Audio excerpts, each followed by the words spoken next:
అదే నేను హైదరాబాద్ చూశాను. 9.5 సంవత్సరాలు ముఖ్యమంత్రిగా ఉన్నాను. వివాదాలు ఎక్కువ ఉండేటివి. దానికి కారణం నిజాం పాలన.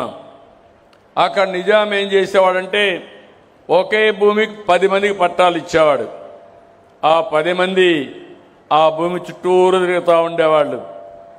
ఓసారి ప్రభుత్వ భూమిని కూడా మాదని వాళ్ళు కబ్జా చేసేదానికి వస్తే నేను చాలా దిక్కడ బోర్డులు పెట్టి ఆ భూమిని కాపాడిన రోజులు. అలాంటిది నాకు ఎప్పుడూ ఈ సమస్య కనపడలేదు.